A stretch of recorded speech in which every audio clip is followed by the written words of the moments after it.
What if Hitler was assassinated in July 1944? In July 1944, as the war closed in from every horizon and the Reich trembled under the weight of its own ambitions, a single act succeeded where history once recorded failure. The bomb placed within the wolf's lair did not merely wound Adolf Hitler. It ended his life. In that instant, the regime that had bound Germany to one will, one voice, and one catastrophic destiny was decapitated. Yet the death of the dictator did not bring clarity. It brought rupture. It opened a void at the center of power. And into that void surged rival visions, personal ambitions, and desperate calculations that would shape the final months of the war in ways both tragic and transformative.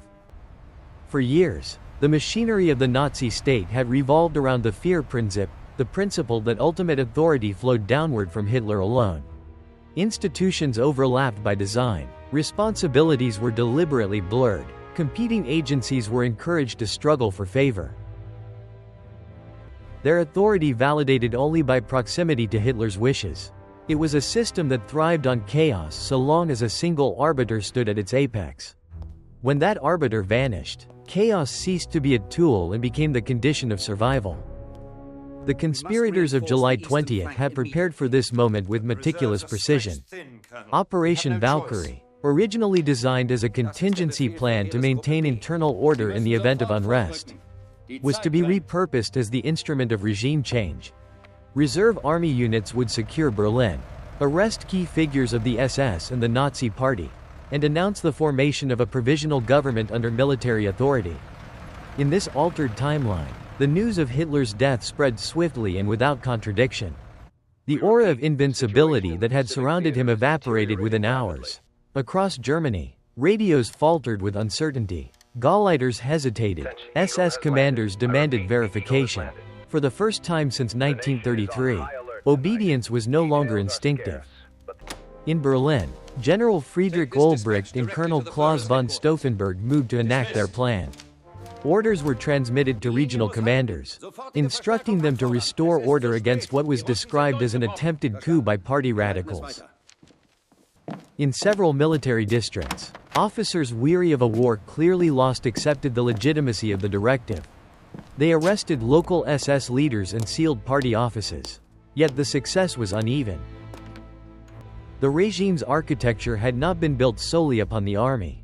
Heinrich Himmler commanded the SS, a state within a state, bound not to institutions but to ideology and loyalty.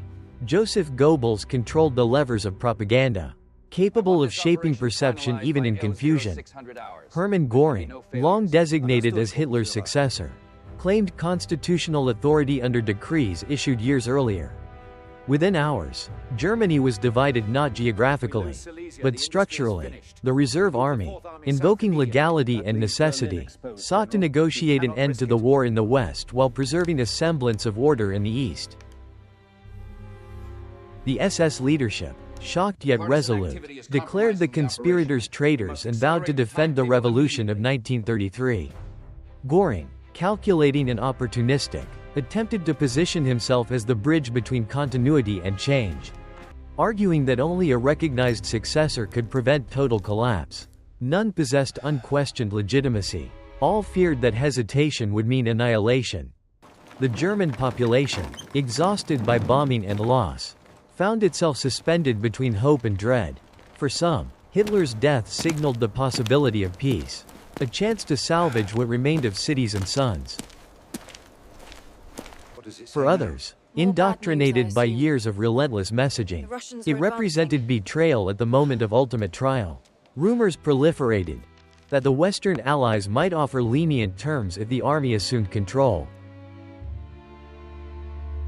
that the Soviet advance would be merciless regardless of who governed in Berlin, that civil war loomed even as foreign armies pressed inward. The cohesion of the Reich, once enforced by terror and spectacle, now depended upon fragile decisions made in corridors thick with suspicion. On the Eastern Front, commanders confronted a brutal arithmetic. The Red Army was advancing with relentless momentum. Entire army groups were in retreat. Some generals, pragmatic and stripped of illusions, concluded that only a rapid political settlement in the West could free forces to stabilize the East, or at least slow the inevitable. They signaled cautious support for the Berlin conspirators. Yet others, steeped in ideological commitment or bound by personal loyalty to Himmler's network, resisted. They viewed any negotiation as surrender and any compromise as dishonor. Orders became contested. Communications were delayed not by enemy action alone, but by internal doubt. In the West, the Allied landings in Normandy had already established a foothold. News of Hitler's death reached Allied capitals within days, intercepted through diplomatic channels and resistance networks. In London and Washington, leaders debated the implications. The Allied demand for unconditional surrender had been declared unequivocally. Yet now a question emerged. If a military government in Berlin sought to depose the Nazi Party and dismantle its apparatus, could a distinction be drawn between Germany and Nazism? Would flexibility shorten the war? Or would it fracture the Allied coalition, particularly with the Soviet Union, whose armies bore the heaviest burden of combat? Within Germany, time was the most merciless adversary. The SS, though stunned, retained formidable resources. Himmler attempted to rally loyal units, framing the assassination as a cowardly act by aristocratic officers seeking to betray the nation. He moved to secure key communication centers and sought to win over wavering army commanders by promising continuity and shared authority. But the mystique of Hitler had been central to SS cohesion. Without him, even unwavering ideologues sensed an absence that could not be filled by bureaucratic decree. Loyalty began to erode at the edges. In Berlin, negotiations unfolded in secret as power struggles erupted in public. The conspirators' Provisional Council issued statements declaring the restoration of law and the end of arbitrary rule. They pledged to honor Germany's borders as of 1937, a formulation intended to suggest moderation without admitting total defeat. Yet the Allies, informed by years of devastation, remained skeptical. Meanwhile, Göring attempted to convene senior officials, arguing that as the legally designated successor he alone could command nationwide obedience. His authority, once bolstered by Hitler's favor, now appeared hollow. Regional leaders weighed their options, calculating which alignment might preserve their own survival. As August approached, the internal balance tipped. Several senior Wehrmacht commanders declared their allegiance to the provisional military government, not out of revolutionary zeal but from recognition that the war could not be won. Crucially, communications with Western intermediaries intensified. Though no formal armistice was concluded, tentative assurances suggested that surrender in the West might be treated differently if accompanied by decisive action against the SS and party hierarchy. This prospect fractured the remaining unity of the regime. Some SS units found themselves isolated, confronted not by foreign enemies but by fellow Germans. The consequences were uneven and often tragic. In certain regions, confrontations between Army and SS units disrupted the already fragile defensive lines. In others, quiet arrests and negotiated stand-downs prevented bloodshed.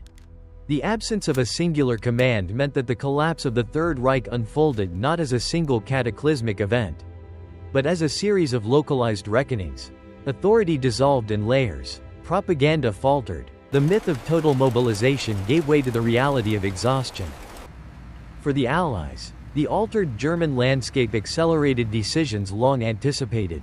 In the West, German forces began to withdraw more rapidly, seeking to surrender to Anglo-American troops rather than face Soviet capture.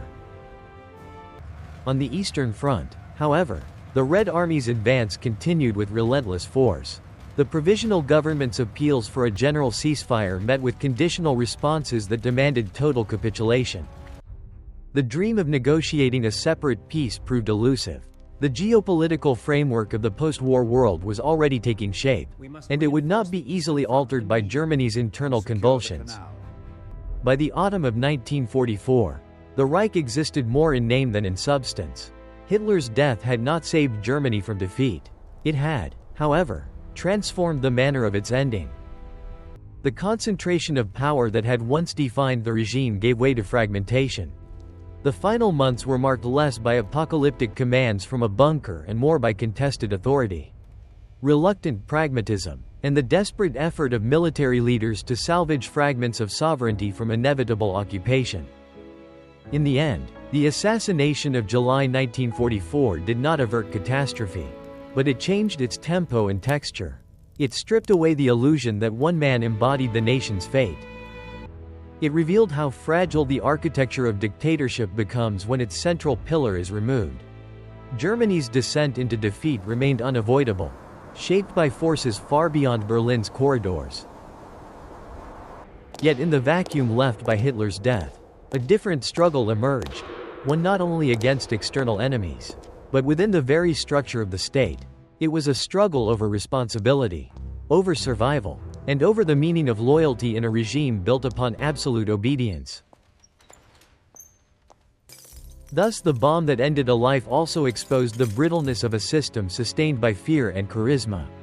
In its aftermath, Germany confronted not redemption, but reckoning. The war would continue, but the spell had been broken.